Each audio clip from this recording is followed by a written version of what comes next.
Hi friends, அனைவருக்கும் இனிய மாட்டு பொங்கல் நல்ல வாழ்த்துக்கள். எல்லாரும் நம்ம இந்த மாட்டு பொங்கல்னாலே நம்ம வாட்ஸ்அப் குரூப்ல ஒண்ணு வந்துரும், எல்லாம் ஹாப்பி பர்த்டே ஹாப்பி பர்த்டே அதான் போடுவாங்கல்லப்பா. மாட்டோட காம்பை வந்து முன்னாடி காலுக்கு நடுவுல வைக்காம இந்த காலுக்கு கோலங்கள்லாம் பார்த்தோம்னா மாடே பயந்து ஓடிடும். அந்த மாதிரி ஒரு தினம் இன்னைக்கு பாத்தீங்கன்னா பிக் பாஸ் லைவ் ஸ்ட்ரீம்ல பாத்தீங்கன்னா என்ன நடக்குதுன்னு பாத்தீங்கன்னா மாட்டு பொங்கல் நடக்குது. இல்ல மாட்டு பொங்கல்ல மாடை எப்படி வாடிவாசல்ல இருந்து வெளியே அமுச்சு விடுவாங்களோ கைத்தை அவுத்து விட்டுட்டு, அதே மாதிரி நம்ம டீம்மேட்ல ஹவுஸ் மேட்ல இருக்கிற எல்லாத்தையுமே வந்து கேஷ் பாக்ஸ் அங்க வச்சுட்டு நீ ஓடுற வெளியே அப்படின்னு சொல்லி எல்லாத்தையும் அமுச்சு விடுறாங்க. போய் முதல்ல போய் தூக்கிட்டு வரீங்களா, அவங்களுக்கு தான் பிரைஸ்.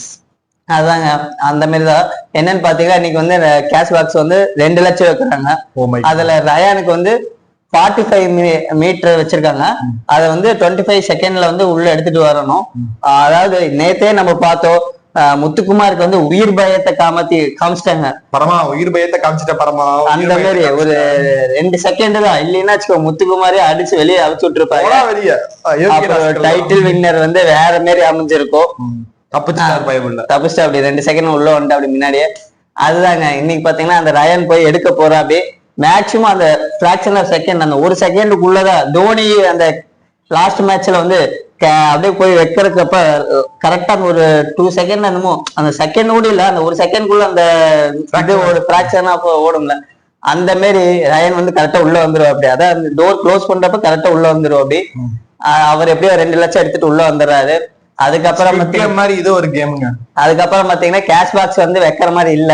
ஏன்னா இதுவே இது பண்ணிட்டு இருந்தா மேக்சிமம் ஒண்ணு முத்துக்குமார் ரயன் மட்டும்தான் ஓடிட்டு இருப்பாங்க. நம்ம சௌந்தர்யா பவித்ரா இவங்கெல்லாம் வந்து ஓடி பிராக்டிஸ் பண்ணிட்டு இருக்கிறாங்க வெளியே ஓட முடியுமான. எதுக்கு வெளியே ஓடுறக்க கேஷ் பாக்ஸ் எடுத்துட்டு உள்ள வர்றக்கு. அதுக்கு ரயான் ஒரு ட்விஸ்ட் பண்ணி விடுறா. அப்படி நம்ம சௌந்தர்யா வந்து ஓடுறப்ப வந்து கவுண்ட் பண்றேன்னு சொல்லிட்டு கவுண்டிங்கே வந்து கம்மியா கவுண்ட் பண்றாரு, அதாவது பொறுமையா கவுண்ட் பண்றாரு. ஆனா சௌந்தர்யா ஓடிட்டு வர்றது பாத்தீங்கன்னா அதே 20 செகண்டுக்கு மேல போயிட்டு இருக்குது. ஆனா அவர் வந்து 12 செகண்ட் மட்டும் தான் கவுண்ட் பண்றாரு. இதுல இருந்து என்ன தெரியுது, சௌந்தர்யா அப்படியே வெளியே அமுச்சு விட்டுலான்னு நம்ம ரயன் முடிவு பண்ணிட்டாரு. அந்த மாதிரி இடையில வந்துட்டு வேலை வாக்குது சௌந்தர்யா வெளியே. இன்னொன்னு என்னன்னு பாத்தீங்கன்னா நம்ம தீபக், அருண், மஞ்சரி, ராணவ் இவங்களாம் உள்ள வராங்க. இவங்க வெளியே போயிடணும், கடைசியா வெளியே போனவங்க இவங்களும் உள்ள வர ஆரம்பிச்சுட்டாங்க. இதுதான் இந்த லைவ் ஸ்ட்ரீம்ல இன்னைக்கு நடந்துட்டு இருக்குது. அப்புறம் பாத்தீங்கன்னா இந்த வீக் வந்து மிட் வீக் எவிக்ஷன் கிடையாது. ஆக்சுவலா இந்த 6 பேர்த்தோடயதான் வந்து உள்ள ஷோ ஃபுல்லா போகுது இந்த வீக்கு. சப்போஸ் இந்த மணி கேஷ் பாக்ஸ் எடுக்கிறதுல வந்து யாராச்சும் எவிக்ட் ஆகிறதுக்கு வாய்ப்பு இருக்கும். அப்படி பாத்தீங்கன்னா நம்ம இதுல நம்ம என்ன கணிப்பு இது பண்ணிருக்கோம்னா, ஜாக்லினோ பவித்ராவோ கேஷ் பாக்ஸ் எடுக்க போயிருந்தாங்கன்னா அவங்க 2 பேர்த்துல யாரோ ஒருத்தவங்க வந்து அந்த டைம் உள்ள வராம வெளியே போயிடுவாங்கன்னு நினைக்கிறேன். டைமை தாண்டி ஓடிடுவாங்க. அதாவது கேஷ் பாக்ஸ் எடுத்துட்டு உள்ள வந்தே ஆகணும். அப்படி உள்ள வர முடியாம போயிடுச்சுன்னா கேஷ் பாக்ஸும் கிடையாது அவங்களுக்கு, சும்மா வெறுங்கை வீசிட்டு வெளியே போக வேண்டியதா. இந்த கேஷ் பாக்ஸ் பாத்தீங்கன்னா எங்க இருந்து அந்த அமௌண்ட் வருதுன்னு பாத்தீங்கன்னா அந்த 50 லட்சம் தாங்க கேஷ் பாக்ஸ். அதாவது வின்னிங் பிரைஸ் டைட்டில் வின்னர் வந்து 50 லட்சம் தருவாங்க. அதுல இருந்துதான் இந்த கேஷை வந்து எடுத்து ஸ்பிளிட் பண்ணி தராங்க. மிச்ச காசு அவ்வளவு 50 லட்சம் தான். ஒரு ஆளுக்கு 50 லட்சம். ஒரு ஆளுக்கு 50 லட்சம். அது டெய்லி கணக்குல வந்து பேஸ் பண்ணி அவங்களுக்கு தனியா கொடுத்துட்டு இருப்பாங்க. அது வேற கணக்கு. நமக்கு அந்த கணக்கு அப்புறம் பாத்தீங்கன்னா நேத்து என்ன நடந்தது பாத்தீங்கன்னா, லாஸ்ட்ல உள்ள வந்தாங்க எடுத்தோன்னே. லாஸ்ட்ல வந்து அவங்களோட லாஸ்ட்ல வர்றதுக்கு முன்னாடி நம்ம ராஜ் உள்ள வந்து அப்படியே எதுக்கு போன சீசன்ல அவங்க படத்தை வந்து ப்ரொமோட் பண்றதா. அவங்களோட பட்டர் ஜாம் அப்படின்னு ஒரு படம் பன் பட்டர் ஜாம், அவங்க அந்த படத்துக்கு ராஜ் வந்து ப்ரொமோஷனுக்கு வந்திருந்தா. அப்படி பாத்துக்கோங்க மக்களே, பிக் பாஸ்ல நடிச்சா ஹீரோ ஹீரோயின் ஆகிற அளவுக்கு. அதுல பாத்தீங்கன்னா பொங்கல் யார் 2 டீமா பிரிஞ்சுட்டு யார் பொங்கல் ஃபர்ஸ்ட் வந்து பொங்குதோ அந்த ஒரு டாஸ்க் வச்சிருந்தாங்க ராஜு வந்தப்ப.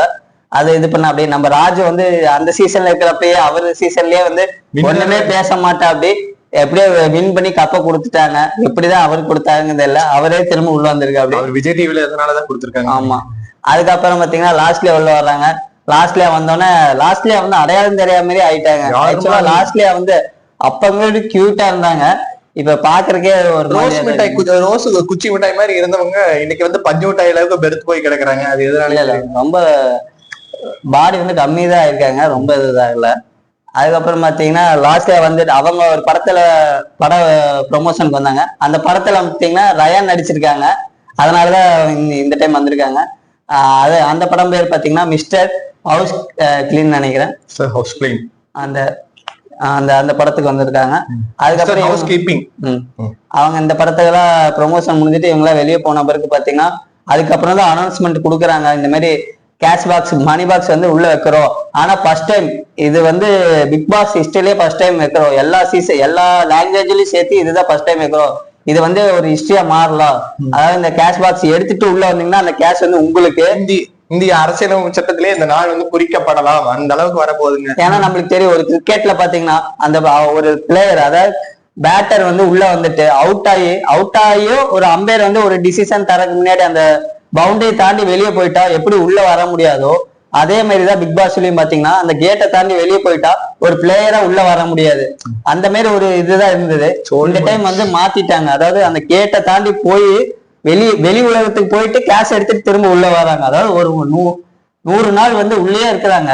அந்த 100 நாள் அப்படியே ஒரு அந்த இது அதுதான் முத்து சொல்லியிருப்பாரு, எல்லாம் வெளியே போயிட்டு இருந்தா ஒரு பயம் இருக்குன்னு சொல்லுவாரு. அந்த 100 நாள் உள்ளே இருந்துட்டு திடீர்னு அந்த வெளியே போயிட்டு திரும்ப உள்ள வர முடியாத ஒரு பதட்டம் இருக்குது பாரு, அது உண்மையாவே அங்க யாரு இது அந்த இதை வந்து உணர்றாங்களோ அவங்களுக்கு தான் தெரியும் அந்த வலி என்னன்னு. 100 நாள் ஒரே வீட்டுக்குள்ள அடைஞ்சு கிடக்கிறதெல்லாம் சாதாரண விஷயம் இல்ல, சரித்திரமான விஷயம். அதுதான் பிக் பாஸ் சொல்ற அப்படி இந்த மாதிரி அந்த கேஷ் வந்து எடுத்துட்டு உள்ள வந்துட்டீங்கன்னா அந்த கேஷ் வந்து உங்களுக்கு, அப்படி உள்ள வர முடியலைன்னா அப்பயே எவிட் ஆகி போயிருவீங்க, அந்த கேஷ் உங்களுக்கு கிடையாது. அது போக வந்து நீங்க எடுக்க போறப்ப உங்களுக்கு உங்களால முடியாதுன்னு தோணுச்சுன்னா நீங்க வந்து உள்ள வந்துடலாம், அந்த டைமுக்குள்ள உள்ள வந்துடணும் அப்படின்னு சொல்லியிருப்பாங்க. இதுல பாத்தீங்கன்னா ஃபர்ஸ்ட் வந்து 50,000 வந்து அனௌன்ஸ் பண்றாங்க. இதுல பாத்தீங்கன்னா ஃபர்ஸ்ட் முத்து வந்து நான் போறேன்னு சொல்லி வந்துடுறாரு. முத்து வந்து ரெடியா இருக்கிற அப்படி ஓடுறதுக்கு. அந்த எல்லாரும் வந்து பயந்துட்டு இருக்கிறாங்க. அதாவது முத்துக்கு பாத்தீங்கன்னா 50,000 ஒரு 30 மீட்டர் 15 செகண்ட் உள்ள வரணும், அந்த மாதிரி ஒரு இது வச்சிருந்தாங்க. ஏன்னா நம்மளுக்கு ஸ்ட்ரைட்டா ஓடுறது வந்து ஈஸி, இது எப்படின்னா ஒரு ஸ்ட்ரைட்டா ஓடி ரைட்ல கட் பண்ணி அந்த மாதிரி ஓடி வரும். இது வந்து சொல்றது ஒரு பசில் மாதிரி குறுக்க ஓடுறதுனால யாருக்கு எப்படி வர்றதுன்னு யாருக்கு தெரியாது, அதனாலதான் இது வந்து டஃப்பான கேம். முத்து பாத்தீங்கன்னா அவ்வளவு பதட்டம், அதாவது இத்தனை நாள் விளையாண்டதுல இந்த மாதிரி பயந்து, ஏன்னா அண்ணனுக்கு வேத்து ஊத்திடுச்சு. ஏன்னா எல்லாருமே சொல்லி உசுப்பேத்தி விட்டுருக்காங்க, ஏன்னா டைட்டில் வின்னரே நீதான்டா, கேஷ் பாக்ஸ் ஒரு 50,000 எடுக்க போய் வெளியே போடா அப்படின்னு என்ன பண்றது. அதனால முத்துவோட மூஞ்சி அவ்வளவு இதா இருந்தது, பதட்டமா இருந்தது. போயிட்டு உள்ள வந்தோன்னே அவரே வந்து பயத்துல ஐயோ எப்படி உள்ள வந்தானே தெரியல, big boss thank you big boss அப்படி இப்படின்னு பேச ஆரம்பிச்சிரு. அவரே கொஞ்சம் பதட்டத்துல நம்மளுக்கே அந்த செகண்ட்ல எங்க உள்ள வர முடியாம போயிருமோ அப்படின்னு தோணுச்சு. ஏன்னா ஒரு 2 செகண்ட் தான், 13 செகண்ட்ல வந்து உள்ள வந்திருப்பாரு, மொத்தம் 15 செகண்ட் தான் அப்படியே உள்ள வந்துட்டாரு மொத்தம். அதுக்கப்புறம் பாத்தீங்கன்னா நம்ம அன்சிதா உள்ள வராங்க. அன்சிதா உள்ள வந்தோன்னே நம்ம சௌந்தர்யாக்கு இப்பதான் கொஞ்சம், அதாவது கொஞ்ச நாளா கொஞ்சம் அழுதுட்டு இருந்தாங்க. அதுக்கப்புறம் உள்ள விஜய் சேதுபதி எல்லாம் சொன்ன பிறகு கொஞ்சம் இதா இருந்தா. அப்படி நம்ம அன்சிதா வந்தோன்னே எல்லாத்துக்கும் சேர்த்து எல்லாரும் என்னைய வந்து என்ன சொல்லியிருந்தாங்கன்னா, உள்ள போனோம் சௌந்தர்யாவுக்கு ஒரு ஹக் பண்ணுங்க அப்படின்னு சொல்லியிருந்தாங்க. அதே மாதிரி நம்ம அன்சிதா போய் எல்லா சௌந்தர்யா ஹக் பண்றாங்க. ஹக் பண்ணிட்டு பாச பிணிப்பு, அதாவது வெளியே இருக்க லவ் வந்து காட்டுறாங்க, எவ்வளவு லவ் இருக்குது, இவ்வளவு லவ் இருக்குது வெளியே. ஒரு பிஆர் டீம்னால மட்டும் உங்களுக்கு வந்து இவ்வளவு சக்சஸ்ஃபுல்லா உள்ள இருக்க முடியாது, அதையும் தாண்டி நீங்க ஏதோ ஒண்ணு உள்ள பண்ணிருக்கீங்க, அதனாலதான் இருக்கிறீங்க. உங்ககிட்ட ஒரு மாயா ஜாலம் இருக்குது, நீங்க ஒரு மாய வித்தக்காரி.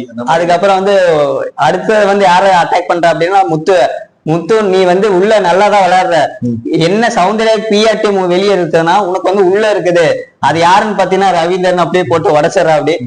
அப்போ எல்லாத்துக்கும் ஒரே ஷாக் ஆயிடுச்சு. சுமிதாக்கு சாச்சனாக்கு உடனே வந்து அந்த சொம்பு தூக்குற மாதிரி தூக்கிட்டு வந்துடுறாங்க, எந்திரிச்சு வந்துடுறாங்க. அது எப்படி நீ சொல்லலாம், அதாவது நாங்க கொடுக்கற வந்து அன்பு, அதாவது காசு கொடுத்து நாங்க வந்து பிஆர் ஒண்ணும் பண்ணல, சௌந்தர்யா மாதிரி காசு கொடுத்து பண்றது இல்ல, நாங்க வந்து அன்புல சொல்றோம் அப்படின்னு சுனிதா எல்லாம் வர ஆரம்பிச்சிடறாங்க. அன்புலயே கப்பம் கட்டுறாங்கப்பா. அப்புறம் சுனிதா வந்து நம்ம அன்சிதா கிட்ட போய் பேசுறப்ப சொல்றாங்க, இந்த மாதிரி முத்து வந்து என்னோட ஃப்ரெண்டு, அவர் என்னதான் தப்பா இது பண்ணியிருந்தாலும் நான் வந்து வெளியே சொல்ல மாட்டேன், அப்புறம் எதுக்கு நீங்க வந்து சௌந்தர்யா சொல்றீங்க, அப்ப வந்து சௌந்தர்யாவை நீங்க வந்து பிஆர் டீம் பண்றேன்னு சொல்லியிருக்க கூடாது. ஏன்னா முத்து பிஆர் டீம் எல்லாம் எல்லாருமே, அதாவது நம்ம அன்சிதா என்ன சொல்ல வராங்கன்னா, உள்ள இருக்கிற 6 பேருமே எல்லாருமே வந்து பிஆர் டீம் வந்து செட் பண்ணிட்டு தான் வந்திருக்காங்க. இது தீபக்கை தவிர, ஆக்சுவலா தீபக் மட்டும்தான் நம்ம பிஆர் டீம் கிடையாது. நல்ல மனுஷன், ஏன்னா அதுக்கு முன்னாடியே சேனல்ல சினிமால நினைச்சதுனால அவரை வந்து அறிமுகப்படுத்தணும்னு அவசியம் கிடையாது. ஆமா. அப்புறம் பாத்தீங்கன்னா இதை வந்து சொன்னோன்னா நம்ம சுனிதாக்கு வந்து ஒரு செருப்படி விழுந்த மாதிரி வந்து அமைதியாயிட்டாங்க. ஒவ்வொரு கேள்வியை நீ செருப்பால் அடிச்ச வரைக்கிறா அப்படி அந்த மாதிரி தாங்க. அதுக்கப்புறம் பாத்தீங்கன்னா நம்ம சௌந்தர்யா பவித்ரா இவங்கெல்லாம் வந்து பிராக்டிஸ் பண்றாங்க, ஓட முடியுமா அப்படின்லாம் பிராக்டிஸ் பண்றாங்க. இதுதான் வந்து நேற்று ஃபுல்லா நடந்தது. அதுல வந்து நம்ம நல்லா நோட் பண்ணியிருந்தோம், அன்சிதா வந்து அர்ணவ் கிட்ட வந்து சரியா பேசவே இல்லை, என்னன்னு தெரியல.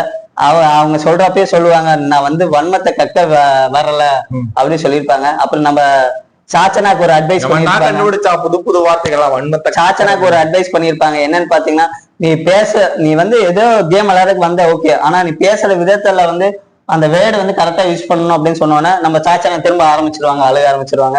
நான் வந்து வன்மத்தை கொட்டுற ஃபேக்டரி கிடையாது அப்படின்னு சொல்லி அழுக ஆரம்பிச்சிடறாங்க. நாங்க வந்து இது ஒரு கேம், என்ன விளையாடுறதுன்னு தெரியல, அதனால இப்படி ஒரு கேம் விளையாண்டோம் அப்படின்னு சொன்னாங்க. ஆனா உண்மையாவே அவங்க சொல்றப்ப நம்ம சத்யாவோட முகத்துல ஒரு ரியாக்ஷன் தெரிஞ்சிருக்கும், எது வன்மத்தை கொட்ட வரலையா அப்படிங்கிற மாதிரி ஒரு ரியாக்ஷன் காட்டியிருப்பாங்க. உண்மையாவே சாச்சனா ஃபுல் அண்ட் ஃபுல் வந்து வன்மம் தான். அதனாலதாம்மா தங்க பிள்ளையாட்ட நடிச்சா, இங்க வந்த வெங்கல பிள்ளையா மாறிட்டியாமா. பாக்கலாம் ஃப்ரெண்ட்ஸ், எப்படி இந்த வீக் போகுதுன்னு பார்க்கலாம். ஓகே, பாய்.